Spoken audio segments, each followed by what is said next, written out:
rounding tires, maybe? No?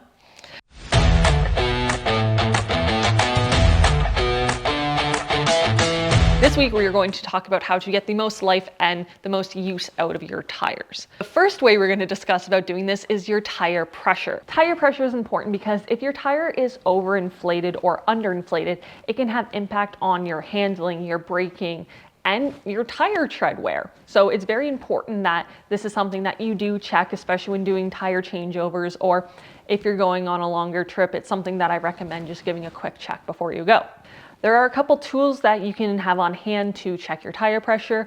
These are a couple of the options that I have. So you have the little stick, and then I have a couple electric versions as well.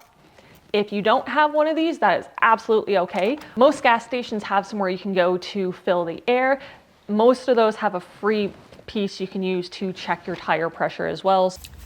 I picked a terrible time to film this, but we're going to show you the gas station thingamathing.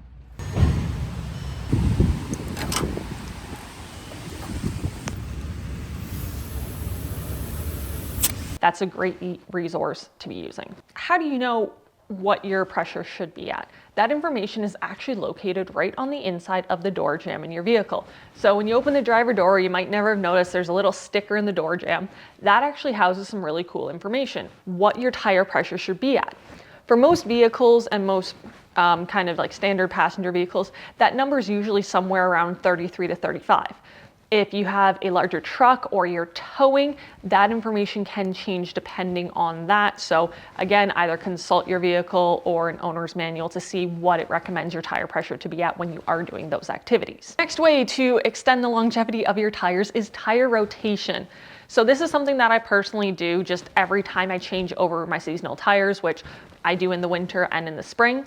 I do a tire rotation. Your tires already rotate, Tess. What are you talking? I know. So we're gonna break down what a tire rotation is. Basically what a tire rotation is rotating the position of the tires on the car. There are a couple ways to do this. Does depend on the type of tire you have and the type of vehicle you have. The reason that tire rotations are important is you steer your vehicle with your front tires, which means as you're going into turns, those front tires take a lot more force on the outsides of them and the insides than necessarily the center.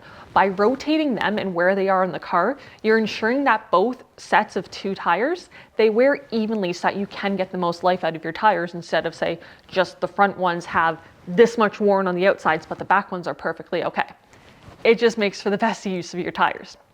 There are a couple ways to do tire rotations, which again depends on if you have rotation tires versus inside outside. As well, there's technically recommendations for if you have an all-wheel drive versus front-wheel drive or rear-wheel drive. One way you can do it if you have rotational tires, that does mean that those wheels or those tires have to stay on that side of the car because they are intended to go a certain direction. This is just the tread being designed to be more efficient in snow or rain. I tend to find these normally on winter tires. This means that you can take your front wheel and put it at the back and your back and put it at the front. If you have inside-outside tires, it does give you a little bit more flexibility because they can go on any four corners of the car. The way I rotate these is I would take what would be your front passenger and I put it on your driver rear. So you end up with an X shape. That is how you rotate those tires. To touch a bit more on the winter tire aspect, your tire change can be a great way to get more use out of your tires, especially if you do utilize winter tires. Winter tires are designed with a compound that stays soft under 7 degrees. That's why they usually recommend doing your tire change when it's around 7 degrees and it's sitting in that vicinity. It means as we get into springtime and the temperature starts increasing, you want to make sure that you switch back to those all seasons because that tire compound is so soft, it'll wear down and you'll actually wear out your winter tires faster in the summer. That's why we don't keep them on all year round, but it's really great to have in the winter. I used to be one of those people. I was like, oh no, I'm fine on my all seasons. I don't need winter tires. I don't need them, but they are nice to have. That magical number is around 7 degrees Celsius. I'll have to check Fahrenheit. Don't 100% know that. But that's just to make sure your tires don't wear out too fast. Thank you so much for watching our series about tires, and join us next week as we get back into some new information. Thanks so much.